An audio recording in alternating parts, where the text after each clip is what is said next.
So hello everyone. तो जैसा आपको पता है कि प्री जो एग्ज़ाम है वो हो चुका है। प्री एग्ज़ाम्स जो हो चुके हैं नॉरसेट के, और अभी जो स्टूडेंट हैं वो मेंस की प्रिपरेशन कर रहे हैं। कई स्टूडेंट्स का जो प्री है वो बहुत अच्छा गया है, कई स्टूडेंट्स का प्री जो है वो थोड़ा ख़राब हो गया है, but everyone is hoping for best. और सभी जो है अब मेंस की तरफ जा रहे हैं। तो आपको समझ में नहीं आता भाई कि प्री होने के बाद अब मेंस की हम प्रिपरेशन कैसे करें, कैसे हम मेंस की प्रिपरेशन करें, कहाँ से प्रिपरेशन करें, किस तरीके से पढ़ें जिससे जो है हमारा मेंस जो है वो क्लियर हो जाए।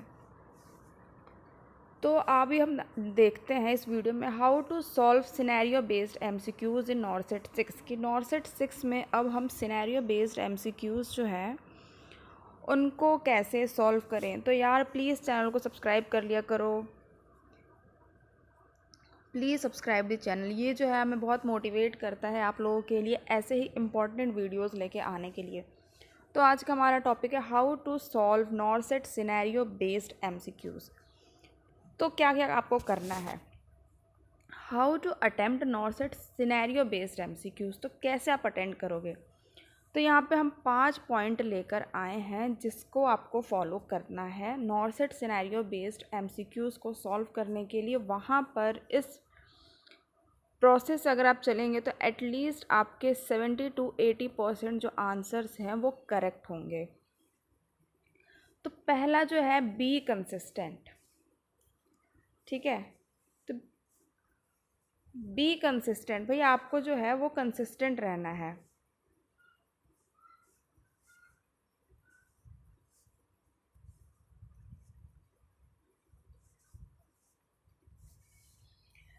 कंसिस्टेंट कैसे रहना है कि अब जो है प्री एग्ज़ाम तो हो गया, कुछ स्टूडेंट्स का एग्ज़ाम अच्छा गया है, कुछ स्टूडेंट का एग्ज़ाम जो है वो बेकार गया है, कुछ स्टूडेंट्स का एग्ज़ाम जो है वो एवरेज गया है। इट डजेंट मैटर कि आपका एग्ज़ाम कैसा गया है, आपको कंटिन्यू रखनी है अपनी प्रिपरेशन। क्यों, अगर आपका सिलेक्शन इसमें होता है तो बहुत अच्छी बात है, और अगर अनफॉर्चुनेटली सिलेक्शन नहीं होता है सो आपके पास नेक्स्ट एग्ज़ाम्स हैं। तो आपके पास फर्दर नेक्स्ट बहुत सारे एग्ज़ाम्स हैं जो आपको आगे जाके देना है। तो the first thing is that be consistent, आपको कंसिस्टेंट रहना है, ठीक है। नॉरसेट जो प्री है, प्री से लेके मेंस तक के बीच में you have almost 20 days, okay. और 20 डेज में आपको कंप्लीट सब्जेक्ट का रिवीजन करना है।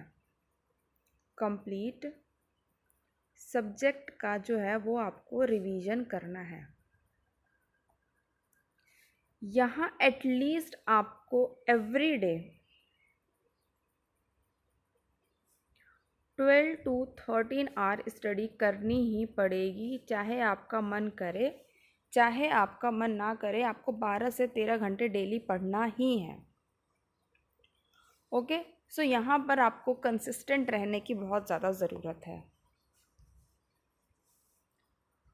नेक्स्ट हम क्या करेंगे,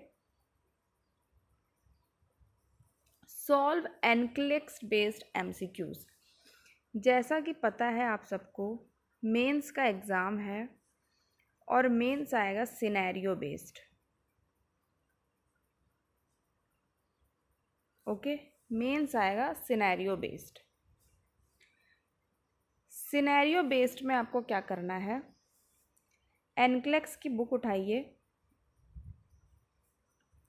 और उसके पीछे जितने भी एनक्लेक्स बुक में कम एमसीक्यूज़ दिए हुए हैं लेकिन पूरे दिए हुए हैं, एमसीक्यूज़ जो हैं उनको सॉल्व करो। अभी आप कैसे करोगे, सब कंफ्यूज हो जाते हैं। तो पहले आपको क्या करना है, फॉर एग्ज़ाम्पल आपने आज कार्डियोवैस्कुलर सिस्टम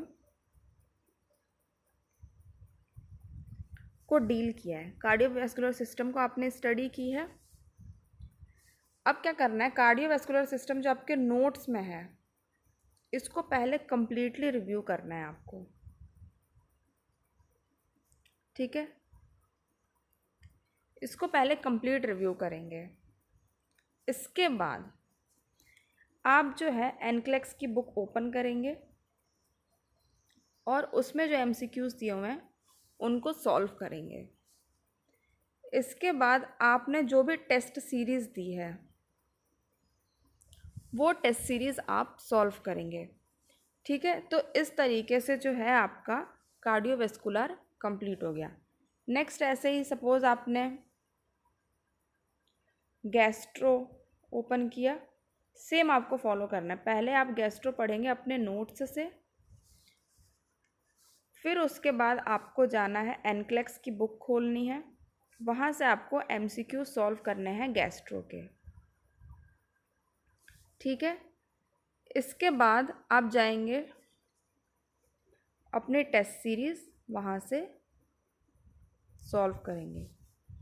अगर टेस्ट सीरीज़ में आपके 60 to 65% मार्क्स आते हैं तो आपका मेंस क्लियर है, इस बात की श्योरिटी है। ओके, तो इस तरीके से आपको जो है एनक्लेक्स को पढ़ना है। इसके बाद आपका आ जाता है टेस्ट सीरीज़। तो टेस्ट सीरीज़ को देना आपको नहीं छोड़ना है, टेस्ट सीरीज़ को कंटिन्यू रखना है। आपने कोई सी भी टेस्ट सीरीज़ ली है, जो भी आपने टेस्ट सीरीज़ ली है किसी की भी, कुछ एक बेस्ट टेस्ट सीरीज़ है, जैसे कि आप TNC की टेस्ट सीरीज़ ले सकते हैं, RJ कैरियर पॉइंट की आप लाइव टेस्ट सीरीज़ ले सकते हैं। ठीक है, उत्कर्ष के आप ले सकते हो। तो ऐसे कुछ कोचिंग्स हैं, इनकी आप टेस्ट सीरीज़ ले सकते हैं। ये वीडियो बिल्कुल भी स्पॉन्सर्ड नहीं है, किसी भी कोचिंग की तरफ से कुछ भी नहीं बोला गया है, मेरे ये पर्सनल एक्सपीरियंस पे मैंने आपको बताया है। तो आप इस तरीके के टेस्ट सीरीज़ को परचेज़ कर सकते हैं। नेक्स्ट आपको क्या करना है, प्रायोरिटाइज़ करना ऑप्शन को। फॉर एग्ज़ाम्पल आपके पास कोई क्वेश्चन है, ठीक है, A to Z कुछ भी क्वेश्चन है, उसके ऑप्शन है A B C D।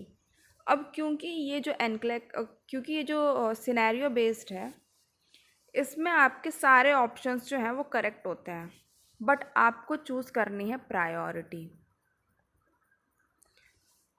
तो आपको कैसे सिलेक्ट करना है, फॉर एग्ज़ाम्पल हमेशा जो है हम प्रायोरिटी सेट करने के लिए हम यूज़ करते हैं एलिमिनेशन मेथड। हम यूज़ करते हैं एलिमिनेशन मेथड।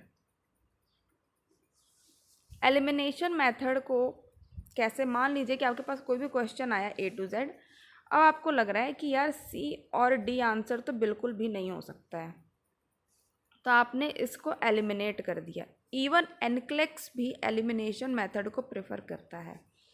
जब आप एनक्लेक्स पढ़ेंगे तो आप देखेंगे कि एनक्लेक्स भी एलिमिनेशन मेथड को प्रेफर करता है। तो अब आपके पास बचा है A और B।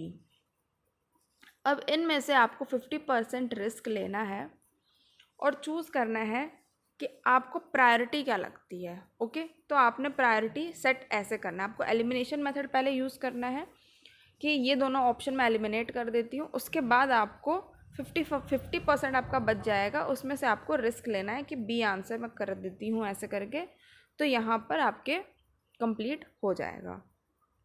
Next is theory. तो बहुत सी जो हैं वो लोग सजेस्ट करते हैं कि एंड टाइम पे थ्योरी मत पढ़ो, टेस्ट सीरीज़ कंटिन्यू करो। तो सिनेरियो बेस्ड का मतलब ही यही है कि थ्योरी बेस्ड।